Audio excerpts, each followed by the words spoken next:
My name's Deric. This is my wife Jenya. We bought a fixer-upper. We're remodeling this house one day at a time, all while living in it. Be sure to subscribe to the channel and turn on notifications to get all the latest videos to track our progress. You'll find lots of how-to videos with step-by-step instructions to help you with your next do-it-yourself project. Welcome to the Rundown Reborn channel. Alright, I'm down here in the dark, dingy basement. I haven't gotten any lighting down here, so I'm dealing with flashlights. I've got one outlet by the panel, which I can plug a light into, but otherwise, I'm just working my flashlight. I'm heading back through the basement here to where I've ran this wire. There's the yellow wire going up, and then you see the feeder wire coming down out of it that heads out to the next outlet over here.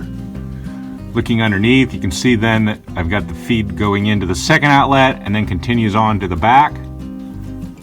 Back there where my third outlet is, then moves across to the next outlet and on to the last outlet. What I'm going to do with this wire is just put a couple clips up to hold it against the structure. This will secure it in place. I've also ran it through any like this cross bracing here in the joist, ran it through there to help hold it up against the ceiling. You don't want it dangling around to where you can catch something on it, but you just want it running nice and clean, clip it up, keep it tight up against the structure. So I've nailed these wires up to the bottom of the ceiling in here, and I'll give you a little tip. I like to mark these wires along the way so I can figure out quickly and easily which ones go where. So in this case I marked it living. There's my dining room run. We're going back to the panel. I've got it tacked up to here. At this point I'll figure out how much more I need, cut off, and work it through the structure here where I've got some holes to allow the wires to go through. Here I am at the panel. I've got my feeder wire into the panel now, and I've already pre-measured these so they're ready to go. But basically we've got a neutral, a ground, and our hot wire. The hot wire is going to connect to a circuit. It's one of these black boxes here that are snapped into the panel. Then our white wire is going to connect to the bridge, the neutral bridge, as well as the ground wire. Some of these panels, they'll have a separate bridge for the ground wires. This one, the way my electrician set it up, they're all tied into the ground system. Each one of these bridges, they have screws on them.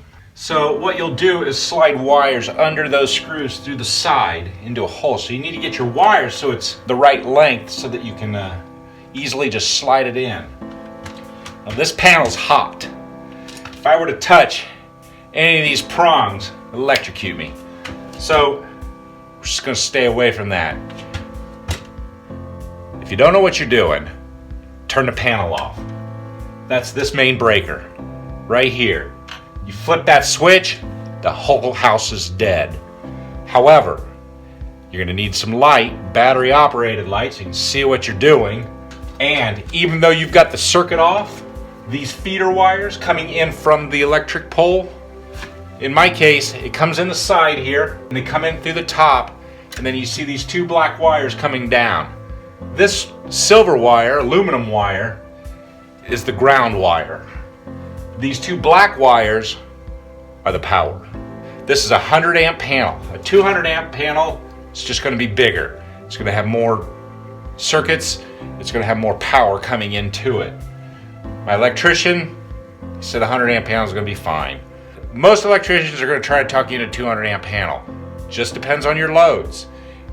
In this house, we're about 1,800 square feet. 100 amp panel is going to be just fine for us. We've got a gas range. The furnace is going to be gas.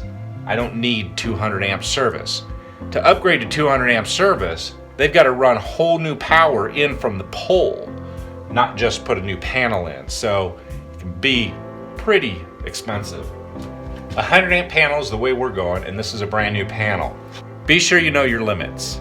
I don't know what I'm doing as far as installing a panel, bringing new power in. I could probably figure it out. but I don't want to. I hired an electrician. He brought the power in, put new wire in, put new main line in, put the panel up, secured it, made it to code, and now it's ready. He got me a handful of circuits going, gave me power. This was one of the first things I did after I bought the house. The house had no electricity. I believe this is a Siemens panel. I bought circuits for this that match.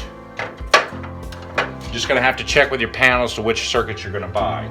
I'm gonna be doing a 20 amp circuit. You do 15, you can do 20. Really doesn't matter. You're only gonna draw so much power. The whole house isn't drawing all its power all at once. So I just using standard 20 amp circuits. They're not that much more than a 15 amp circuit. It just gives plenty of power to this circuit. I'm not gonna overload circuits, but this will make sure that you just don't have trips. So I'm gonna take this neutral wire, and again, this is a hot panel, be careful. If you're unsure, turn it off. Make sure you have insulated shoes, thick rubber soles. Rubber does not conduct electricity.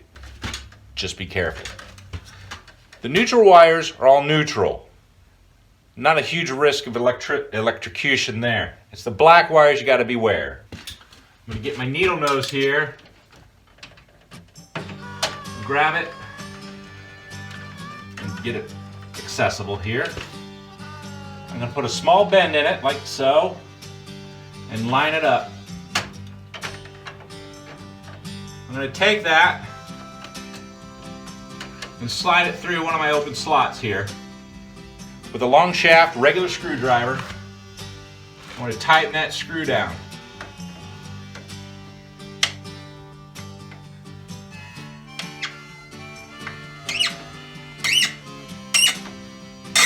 They're tight screws, you really got to work them down.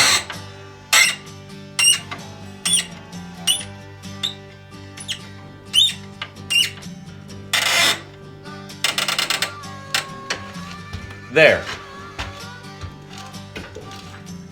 Now we need to secure the ground wire. I've got one up here that already has a ground wire in it. I'm going to share that one. Very careful.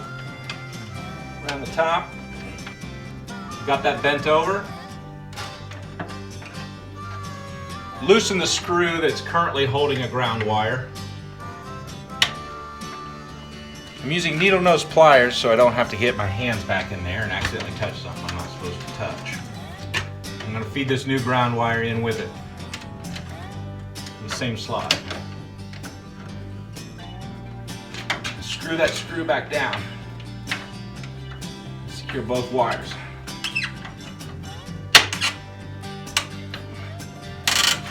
Good and tight. Now our neutral wire and our ground wire are secured. Now we'll deal with the hot wire. I'm going to take my circuit here. I'm going to make sure it's in the off position. They say right on here, on and off. On this one, on the bottom, you'll see a mounting screw. So we're going to take our hot wire, put it into that hole. I'm just going to tighten this screw down. Good and tight. Check it, it's not pulling out. Just make sure they're tight. Now, I had a 15 amp circuit here I wasn't using. Otherwise, the panel cover, decide where you want it on your panel, then go ahead and knock one of these openings out for where it's going to be. In this case, I'm going to go right below here. And these are pretty easy to put in. On this side is a plastic hook. And then on here you have the prongs, which are where the power. These are hot. They're electrified. Don't want to touch it. I'm going to just get my wire in place. I'm going to snap that back side onto the hook and then just gently but firmly push it into place. And it's on. Just like that. Now, once I flip this to on, there'll be power into my outlets. Genya! have her make sure nothing blows up when I turn it on. So I've got my wife in the room, and then make sure nothing pops or sparks. All right, ready? On!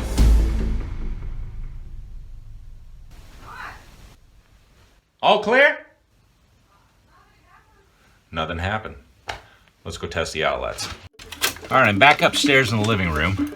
There's no fire, so everything seems to be all right so far. Get me a power tool here. See if I've got any power.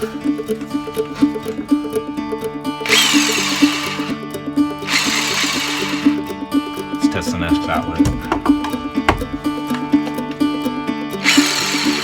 So now I'm going to go around the room, make sure all the outlets are working. Everything seems to be okay. So far so good, 4 for 4. Check this last outlet.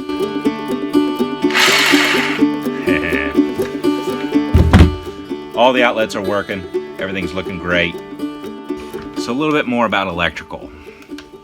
Number 1 rule, be safe. If you're unfamiliar or uncomfortable with doing your own electrical, then hire a professional. If you never had experience doing it, you've never done it before, that doesn't necessarily automatically mean go hire a professional. It means educate yourself, get comfortable, understand what you're dealing with, and go at it methodically and carefully. When you're working on the electrical, turn the power off. Now I demonstrated how to do that with a hot panel, but your best bet, always do it with the power off. Shut the main circuit off, work in the dark, or work by flashlight, or set yourself up with temporary power on a generator or run a cord from your neighbor. But never work on a hot circuit. Always make sure your circuits are off when you're working on that circuit. Just be careful. A little bit about cost. Before you run out, call the electrician, give up, say I can't do it. All this electrical, the wiring, the circuit, the outlets, the covers, all the material, probably 50, 60, maybe 70 bucks, not including the fixtures like a ceiling fan or a light. To hire an electrician to do what I've demonstrated, feed the wires, pull the wire, connect the outlets, and connect to the panel, you're probably looking at like $500-600 bucks. So you can save a lot of money doing your own electrical. So be careful, be safe, and don't forget to subscribe to my channel. That way you can get more how-to videos just like this one. Thanks for watching. We'll see you.